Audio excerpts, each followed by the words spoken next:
Welcome to Marriage Unmasked. Today we are finishing our part 2 of sharing our story, and today we're talking more about when we started to really pursue healing more. Some of this stuff happened before amidst the pain and disconnection, but a lot of it, this was more intentional time. One of the big things I want you to remember is this was not a quick fix for us. Like, it's not. Sometimes people make marriage healing or reconnection sound like you're just one book away from it, or just go on one weekend retreat. And that's just not the way it was for us. It wasn't just one thing. It took years of intentional healing, uncovering these wounds that we didn't even really know were impacting us, realizing what they were, and then bringing healing for them, recognizing our true identity. That was a big part of it. Discovering a new relationship with God. That was a very big, beautiful part of it. And changing patterns. And for us, it wasn't a behavior thing. That it never works. And we did try that. Oh, yeah. I was stuck in that for a long time, trying to do the behavior thing. Yeah. And it just doesn't work. Yeah. What finally works is to naturally step into who we are. And I want to encourage you as you listen today, don't try to compare where you're at with us or your timeline, right? We're not sharing this for you to compare to, because we're not trying to say that we're the ideal. No. We're trying to just be really honest about what it's looked like for us.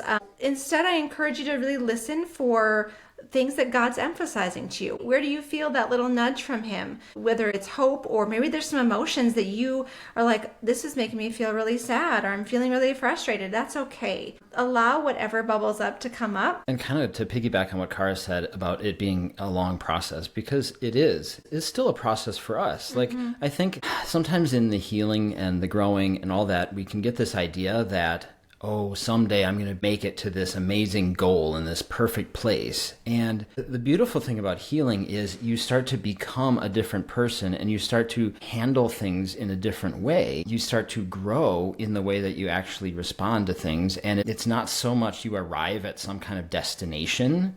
It's really a process that is always in play. You're always growing. And it's a beautiful thing. And the more you embrace that growth and embrace the process of growth, then you start to overcome new challenges. You just approach things with a different mindset and a different attitude and a different sense of who you are, instead of thinking that you're going to achieve some perfect standard here on earth. We're going to get to heaven, and then it's going to be really perfect in every way. And so even for us, it's still a process. There's still growth that we're uncovering. So just embrace the process and just enjoy what God has for you in the process of growing. It is a beautiful thing. So kind of pick up the story from last time. We were just starting to move out here to Missouri. And so we made that move. It was kind of in that time of COVID and all that stuff. And for a number of good reasons, we decided to move here. So we bought our 33 acres of land, and we were having a house built. And that was quite a process. And while that was going on, we were living in a rental property in town. It was an interesting transition for us.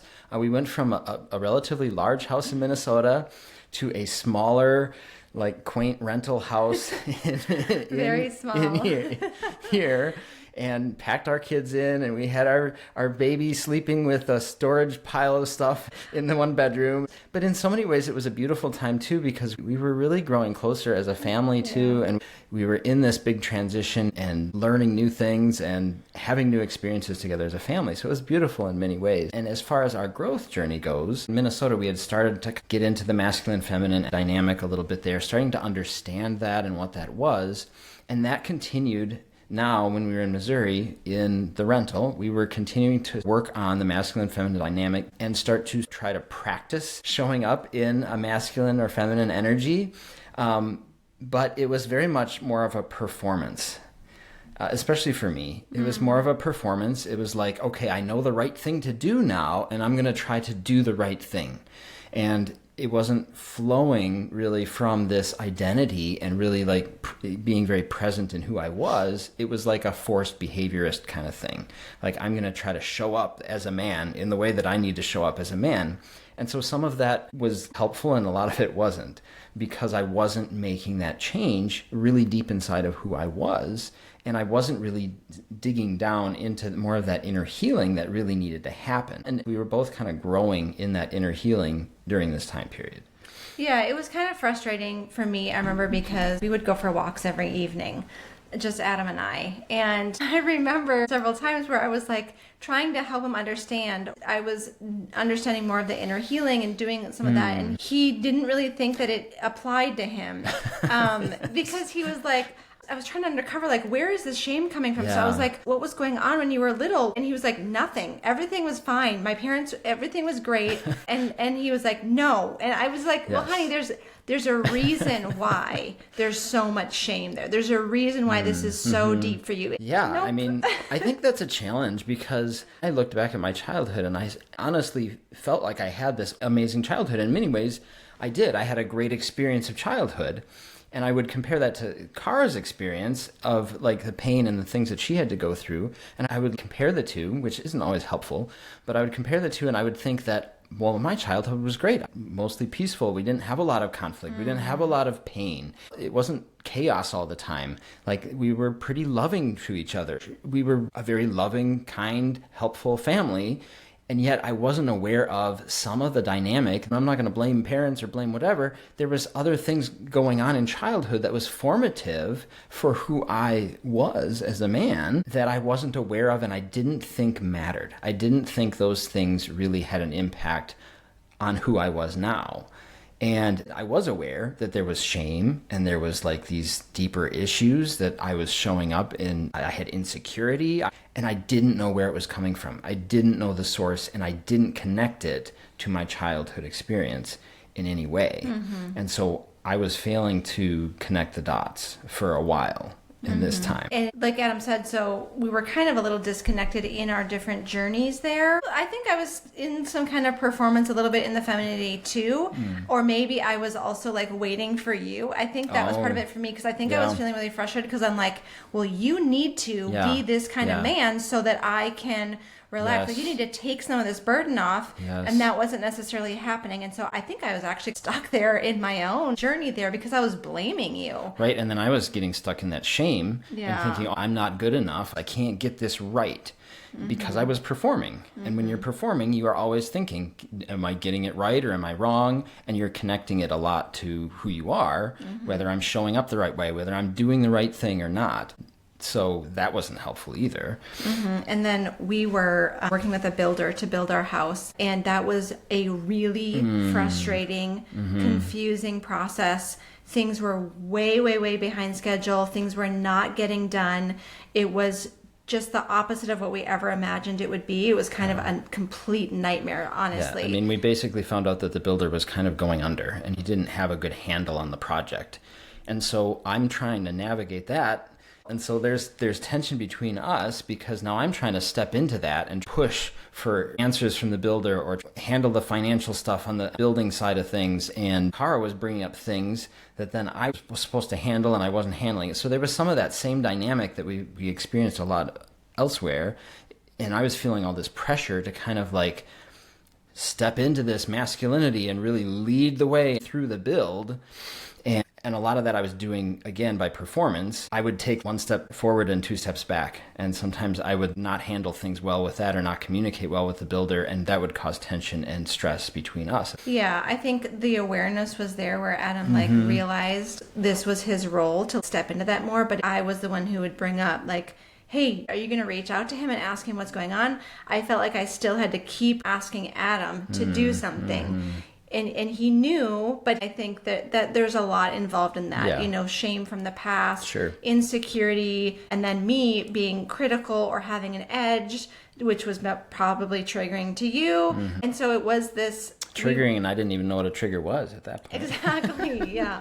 And so anyway, eventually we did move into our house after a lot of just really, really hard stuff. Like we had to live in an RV with our 5 kids for 6 weeks. In the summer with hardly any air conditioning. It was just something. Anyway, so we did finally move into our house. Someday maybe we'll tell you more of the story about that because it is quite the story. That's wild. But once we moved in, then I started to, and we haven't really shared this too much, but I've struggled with migraines, chronic migraines. Now at this point, it's been about 11 years or so. I've gone through phases of like, okay, I'm going to really try something new or like just feeling hopeless about it. And at this point, I feel like God's really putting this on my heart to do. And so I started this program where I was retraining my brain trying to retrain my brain to be okay with pain, create new neural pathways of pleasure and stuff. Anyway, it's a complicated thing. But I spent hours every day alone trying to retrain my brain. And it didn't actually take the migraines away. No. But there were some things I think it really did help me do in my own healing journey. And it helped me understand all these things. It's funny because you might think, what does retraining your brain for migraines have to do with inner healing and for marriage? But this really helped me be the coach that I am. I think this was part of it. And there's different things like that for both of us where our stories and the things we've gone through have really shaped who we are as a coach. And that's why I was telling you, we're not the coaches who just took a course and now we're certified coaches and we'll just spit out to you information that we learned.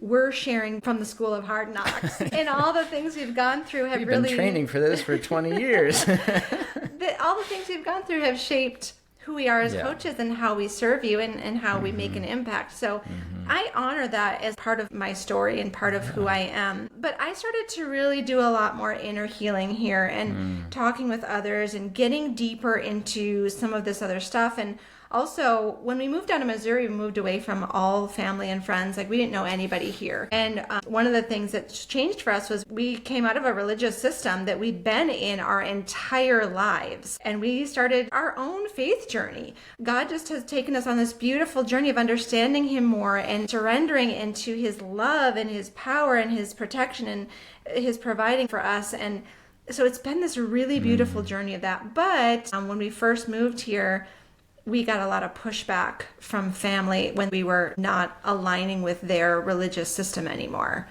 I think what's interesting about that is, like, we were on this journey ourselves and we were going through a lot of change and just recognizing new things about God and really exploring having a relationship with God and having more of an experience of God's love in our lives and in our hearts. And they weren't on that journey. And so they didn't understand what we were doing. It's almost like speaking two different languages in some ways. And so they wouldn't understand these changes. And it's very hard to communicate that change with somebody who isn't curious about that change and isn't understanding why that change is happening. And so there was some hard judgment that really started to come our way from our family, and especially from my family, some emails that were being sent and some communication that was really harsh and really unloving in the way it was coming across. That's what happens when there's judgment and there's fear and there's something people don't understand. We were trying to navigate that, and this was, again,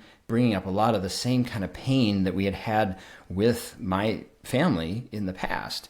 And so here I am now trying to navigate that again, being somewhat equipped with my knowledge of masculine and feminine dynamic. And so knowing I need to step in, knowing I need to be strong and I need to protect Kara in this. And yet what happened was we ended up having a really difficult phone conversation about some of these issues. And I was setting this up. I was mechanically doing a lot of the things to bring this about. I'm getting this all arranged and we're going to solve this. But then on the actual call, I experienced sort of like a trigger and a shutdown. Because of my lack of inner healing and my lack of strength inside, I didn't stand up for Kara. Some surprising things started coming up in the conversation, at least surprising for me. And again, some more judgment and some more harshness that was coming across. And I didn't step in and defend. And so looking back, hindsight 2020, I wish I would have been in a more healed place, that I would have stepped into that more. But Kara felt attacked in that situation and hurt again. And that definitely affected our dynamic, because here was an opportunity for me to really step up and be strong for her. And yet it felt like a regression because I didn't really step into it and I didn't lead the way I really needed to lead in that situation. I didn't have the inner healing yet. So I hadn't become strong from the inside out. So that brought an awareness to me too about my need for that inner healing. And I was starting to understand that for all these years, I had looked at Kara as the problem in our marriage. She had childhood issues, that she had this trauma that she needed to heal. And I was starting to realize that for so many years, for 15 years of our marriage, that had kept me stuck because I was always thinking it was her that was the problem. I was in an okay place and she needed all this work. And then our marriage would be healthy. I mean, now looking back, if I would have gone after inner healing and if I would have recognized the contribution that I was bringing to our marriage for so many years and really awakened to it and gone after healing there, I could have spared us a lot of this time where we were hurting and where I was just not stepping into my strength as a man in our marriage. I needed to heal some of those things from my childhood that I hadn't been aware of. Yeah, and it reminds me, I hear from wives in Restored and wives I coach, if only my husband would do this, it's my husband, like my husband, my husband, my husband. And obviously they're working with me, so they also do take some ownership of their own journey, but it's very easy, and I know Adam hears it from men, it's like, it's my wife, she won't do this, she, whatever. It's very easy to blame. That can happen in any marriage where we don't understand, we don't have compassion for the other person, and we don't have understanding or awareness for what's really going inside of us, or we don't take ownership for what's going on in us and what's coming out of us. And that can happen then where we end up just blaming, and that really just takes us nowhere. And that was just a really painful time for us again. It was a big regression where I felt like I needed to protect again. He wasn't going to be that strong man who would step up and protect me or be a safe place for me at all. It was a very big triggering thing for me. Loss of trust and just loss of safety. This is not a pretty time. But we both decided to go forward pursuing this healing and trying to get the support that we needed. We invested in an inner healing course, and I kind of went through it separately, and we did some of it together. And then that's when you joined this brotherhood. Yeah, I think this was a big shift because with me having some realization and some awareness that there was some things I needed to work on, and then actually going after them. The inner healing course, we were doing that over a good period of time, and that was very powerful. But then also I joined this brotherhood. It was both helpful and it was also unhelpful in some ways. And it was helpful because for the first time in my life, I had a group of men that I could vent to, that I could be real and vulnerable with. And one of the big realizations in this group early on was they started to say some of the same things Cara had been saying to me for years. They started to see some of the same patterns that she had been bringing up, and it hit me very differently. I had been thinking, oh, Cara just has an agenda. I would dismiss some of her perspective on how I was showing up and what I was doing. And when I was hearing it from other men who were speaking into my life and seeing the same things that she said, it hit me differently. And I started to really pay attention and take some of that seriously. Things that I really needed to work on and grow in, rather than to just kind of dismiss as her perspective. And it was powerful to have other men to really get real and raw with, and to be vulnerable with, and to find support. So I could bring some of the things that I couldn't bring to Cara, I could bring to these men and find support and strength in.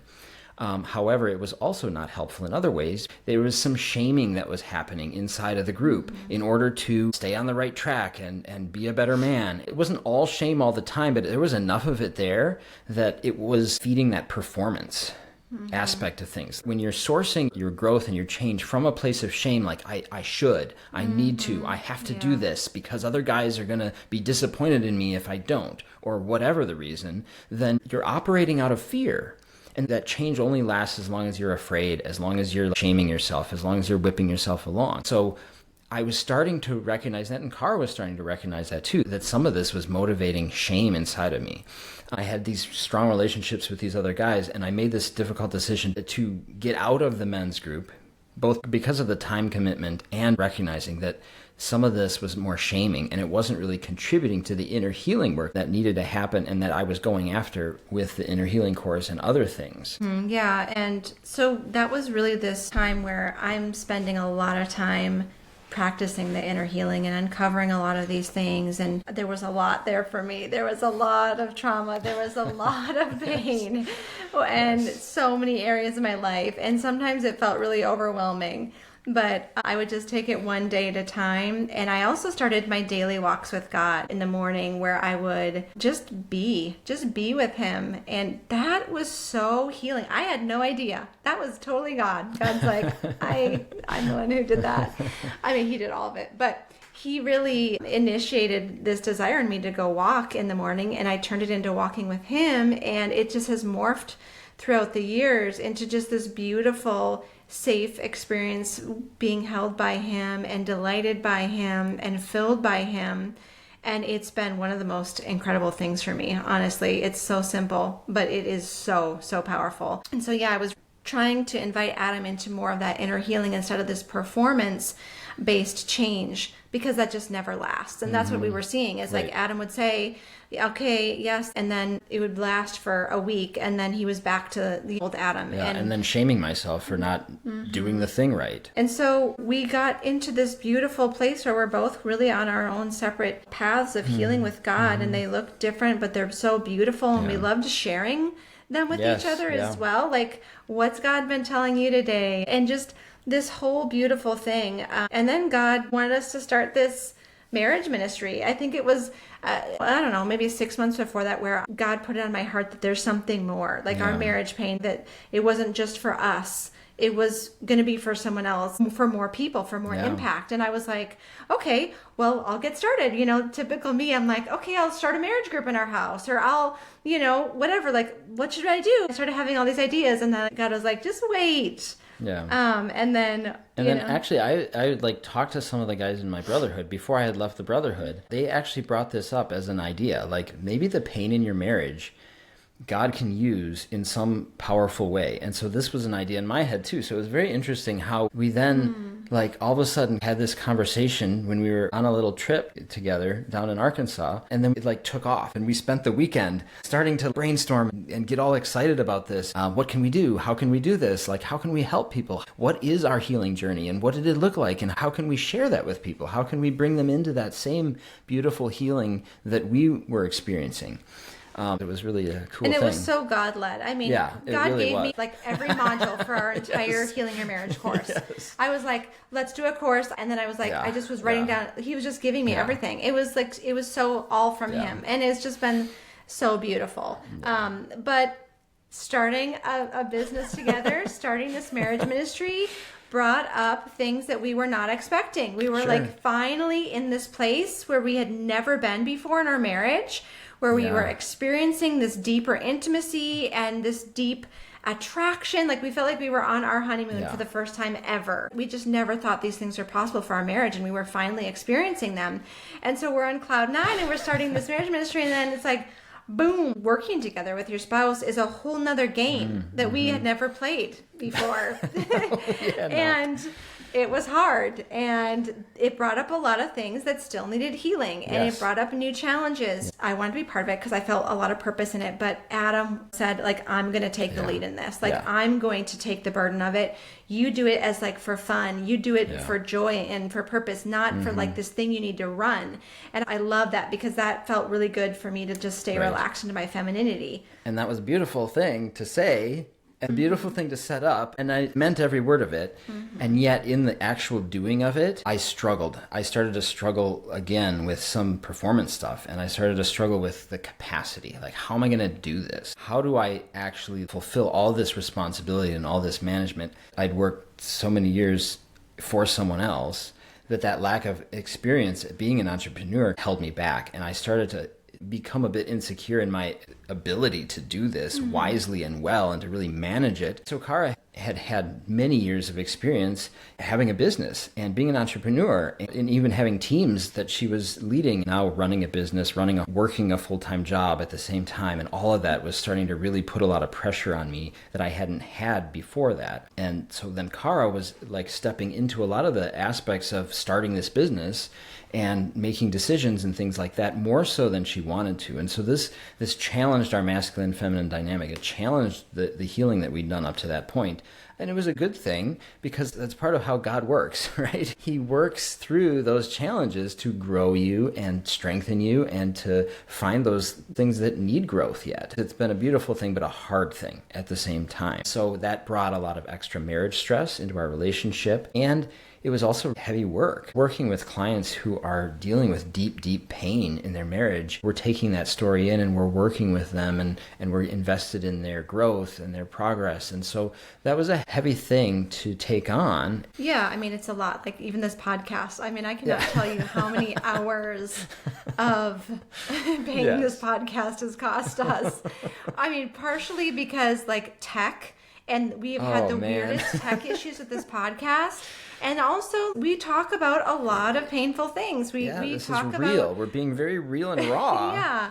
And that brings some things up sometimes. It's been so obvious from day one that this is God's ministry and He has so much purpose for us in it, and He has been growing it so amazingly. And so it's also been very obvious that the enemy is trying to bring it down. And so we appreciate your prayers so much, because that is something we still feel is that He is always trying to, like, whatever He can do, whether it's making us so weary or discouraged or tired or whatever, He's trying to get in all the different ways and tear it down. But we know God has so much beautiful purpose for it. We're not the kind of coaches that it's like a job to us and we coach you and then you're out of our thoughts. Like, we care about you. We love you. We love our clients. We love restored and refined members. We feel deeply connected and we give our all. And so we also have realized, like, we are very intentional about continuing our own healing, continuing to get filled with God every day so that we can outflow. We don't want to pour into this ministry from an empty place. We are very intentional with getting full with God and even like having fun in our marriage and prioritizing our own marriage. We are like, okay, we are going to make sure we're doing the dates every week and special dates and having more fun. How can we have more fun as a couple? Otherwise that heaviness like comes on and it's going to just drag us down, and the enemy's going to use that heaviness and that dark cloud to really pull us out of our purpose. And so we are super excited for how God's going to continue to use us and continue to grow this work, and how we can impact more people and more marriages, to gift people with the same kind of tools and the healing and that relationship with God and that identity work that we really needed and that we've been going after for so long. And we're just so excited to see God's hand in that and to watch what He does in other people's marriages. Yeah, I think one of the biggest takeaways that I could share with you from our whole journey, the like painful part, the disconnection, and the healing journey, is like, God has so much more for you, just you and Him even. Like, He has so much more for you in general. He's an abundant God. He has abundance of everything for you, whether it's healing or peace or growth, but also the depth. Like, through these years of healing, at first I was like blown away by what God was showing me about who He is and how much He loves me and all these things. And I was like, this is amazing. And Adam and I were like always just sharing with each other and like just amazed by who God is and what He was showing us. And I was like, this is going to probably like slow down, or it's going to like end. Like, I'm not going to be as amazed by God or as delighted. But no, that is not true. It has just continued. God continues to amaze me. I'm trying to think of a different word, but it's amaze. Like, that is the word. He continues to delight me and show me this beautiful depth, create this depth of relationship between Him and I. I've realized now that that's what I'm going to experience the rest of my life. It's just going to be more and more and more depth of beauty and relationship with Him. That's really what we want to walk you through with Him, is like that. You know, yes, we care about your marriage, but we also care so much about how deep and beautiful that relationship is with your source, because He is the source of all things that are going to then overflow out of you. And so when you get that beautiful depth and you are delighted that deeply and feel that loved, that full of peace, like, it impacts everything in your life. And so I think that's my biggest takeaway from all this, is how good He is. That whole healing journey, growing that relationship with Him and getting solid in who you are in Him and just experiencing Him on this deeper level. That's where healing comes from. He is the healer. He is the healer, and His love is what heals us. And really experiencing that is what is so powerful and something to go after our whole life long, and just dig in and just draw from that deep well forever. So we hope this has been helpful to kind of get more of a peek into the chronological story. We'd love to hear your reaction. We'd love to hear what this brings up for you. Please send us a message. We really do. We want to hear your feedback, and we know that God is working through this. That's why we share our story. We know God is using it, and we would love to hear where you're at. We'd love to help you. We can't wait to walk with you into some of this beautiful healing that we've been talking about.